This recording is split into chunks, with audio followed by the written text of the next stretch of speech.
आगे। देखो एक नई चीज समझाती हूँ। सेल को, इसको पेन को याद, इसको समझ लो एक प्रोटीन, ठीक है। ये जो चार्जर है इसको समझ लो एक प्रोटीन, ठीक है। हमारा डीएनए ना बहुत बड़ा होता है, बहुत ही बड़ा होता है डीएनए। इतना बड़ा होता है कि जो कोशिकाएं होती है ना, अगर उन सबका डीएनए अगर हम मिला दें तो वो पूरा मून तक की लेंथ बना लेगा। एक ही ऑर्गेनिज्म का डीएनए इतना बड़ा होता है कि वो अगर उसको एक लेंथ में सीधा कर दें तो वो हमारे ऑर्गेनिज्म से लेकर पूरी की पूरी मून तक की लेंथ बना लेगा। अब इतना बड़ा जो डीएनए होता है वो एक तो छोटे से सेल में कैसे आता है, ये हम समझ रहे हैं, ठीक है। ये सपोज एक प्रोटीन है, ठीक है। प्रोटीन के आसपास इस तरह से लिपटा हुआ रहता है डीएनए, इस तरह से रहता है सेल के अंदर। प्रोटीन के आसपास लिपटा हुआ अगर डीएनए रहेगा तो वो छोटी सी जगह में आ जाएगा इन प्रोटीन्स का, और इसका नाम हम देखने वाले हैं, ठीक है। इस प्रोटीन के जिसके अराउंड ये लिपटा हुआ रहता है उसको हम बोलते हैं हिस्टोन्स, ठीक है।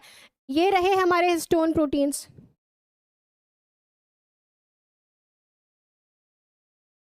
ये हमारा इतना बड़ा सा डीएनए प्रेजेंट है। ये डीएनए इसके आसपास ऐसे रोल हो जाता है और एक रॉड लाइक स्ट्रक्चर बनाता है जिसको हम बोलते हैं गुणसूत्र, जिसको हम बोलते हैं क्रोमोसोम। मतलब क्रोमोसोम का मतलब क्या हुआ? क्रोमोसोम का मतलब ये हुआ कि अगर हिस्टोन्स के अराउंड में इस तरह से डीएनए रैप हो गया, डीएनए, इसको दूसरे पेन से लिखें, देखो, अगर प्रोटीन के अराउंड इस तरह से डीएनए रैप हो जाता है, इसको बोलते हैं क्रोमोसोम का बनना, गुणसूत्र का बनना, ठीक है। अगर डीएनए का फंक्शन क्या था? डीएनए का फंक्शन था एक जनरेशन से लेकर दूसरी जनरेशन तक इंफॉर्मेशन को पहुंचाना। इंफॉर्मेशन होती है डीएनए में बहुत ज़रूरी, डीएनए ही बताता है सेल को क्या करना चाहिए क्या नहीं करना चाहिए। एक और इंटरेस्टिंग सी चीज़ बताती हूँ, जो हमारा ये डीएनए होता है ना, इतना लंबा सा जो डीएनए है, इसका 99% जो होता है ना वो वेस्ट होता है, वो किसी काम का नहीं होता। जो 1% डीएनए बचा ना हमारा, ये तो किसी काम का नहीं है। जो 1% डीएनए बच रहा है हमारा, उसको हम बोलते हैं जीन। हम बोलते हैं ना जीन्स ट्रांसफर होते हैं हमारे एक जनरेशन से दूसरी जनरेशन तक, है ना। क्या तुम लोग क्या लिख रहे हो यार, क्या लिख रहे हो यार? कोई डाउट है क्या अभी? यहाँ तक कोई डाउट है क्या? हाँ, प्रोटीन्स, हिस्टोन प्रोटीन्स हैं। चलो रुको आगे बढ़ते हैं, ठीक है। जो प्रोटीन्स हैं उनके अराउंड डीएनए रैपअप हो गया और उन्होंने बना लिया हमारा क्रोमोसोम। क्रोमोसोम का मतलब होता है गुणसूत्र, जो रिस्पॉन्सिबल है सारी इंफॉर्मेशन के लिए। मैं ये बता रही थी कि 99% जो डीएनए होता है हमारा वो होता है वेस्ट। अगर 1% जो डीएनए बचा हुआ है उसको ही हम बोलते हैं जीन। जीन का हमने सुना ना, जीन्स ट्रांसफर होते हैं, हमारे जीन्स हमारे पेरेंट्स के जीन्स हैं, ऐसे इसीलिए हम इतने होशियार हैं या फिर ऐसा कुछ, है ना। तो जीन्स जो होते हैं, वो जो 1% डीएनए बचा हुआ है ना, जो इन्फॉर्मेशन दे रहा है कि किन किन फीचर्स को आगे बढ़ाना है, वो होते हैं हमारे जीन्स, ठीक है। क्या पढ़ा हमने पढ़ा केंद्रक। केंद्रक के अंदर होता है डीएनए। डीएनए जब प्रोटीन्स के अराउंड ऐसे रैपअप हो जाता है तब हम उसे बोलते हैं क्रोमोसोम या हम उसे बोलते हैं गुणसूत्र, ठीक है।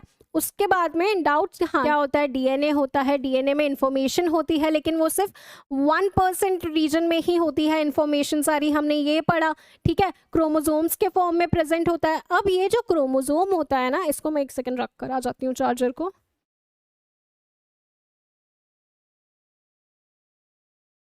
ये जो हमारा क्रोमोसोम होता है ना, ये क्रोमोसोम सिर्फ हमें तभी दिखता है जब हमारा सेल डिवाइड होने वाला, मतलब डिवाइड होने वाला होता है ना, सिर्फ हमें तभी दिखता है ये क्रोमोसोम। क्रोमोसोम क्या था?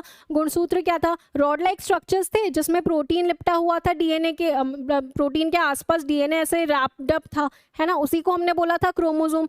अब ये क्रोमोसोम सिर्फ हमें सेल में तभी दिखेगा जब सेल उस कंडीशन में होगा जब वो डिवाइड होने वाला होगा, ठीक है। जब सेल डिवाइड होता है तब क्रोमोसोम विजिबल होता है। लेकिन अब आपके दिमाग में ये आएगा कि जब सेल डिवाइड नहीं हो रहा होता है तब क्या कंडीशन होती है?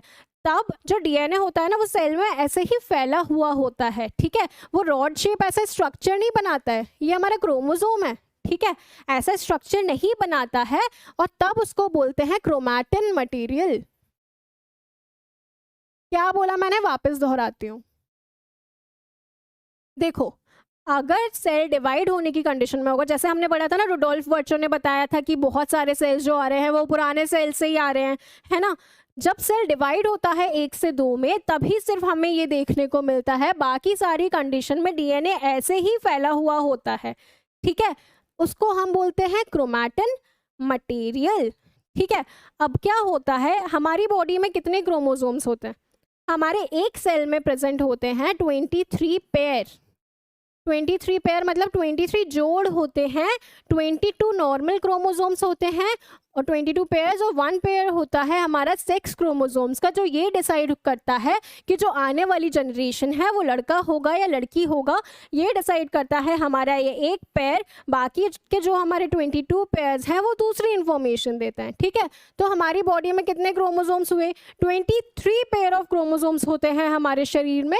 क्रोमोसोम कुछ ऐसा दिखता है, लिपटा हुआ होता है प्रोटीन्स में जब डीएनए, तब उसको हमने क्रोमोसोम्स बोला था। सिर्फ तभी दिखता है जब सेल डिवाइड कर रहा होता है, ठीक है। ये समझ में आ गया यहाँ तक? जीन्स कैसे ट्रांसफर होते हैं? जीन्स यार, X and Y, very good यार।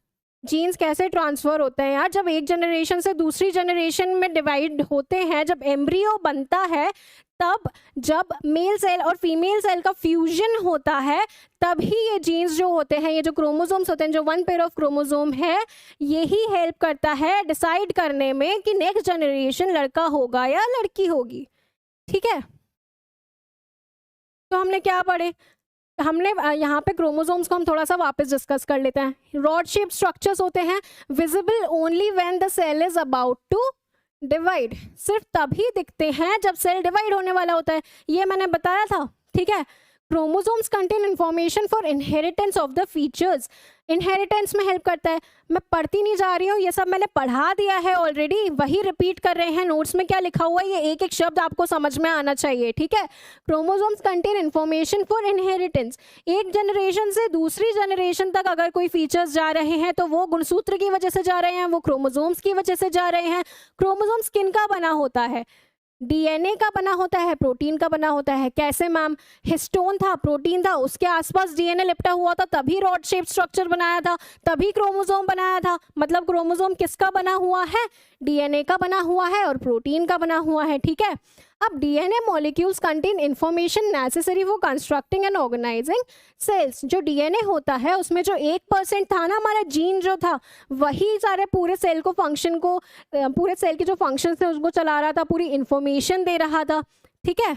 चलो, उसके बाद में functional segments of DNA are known as jeans.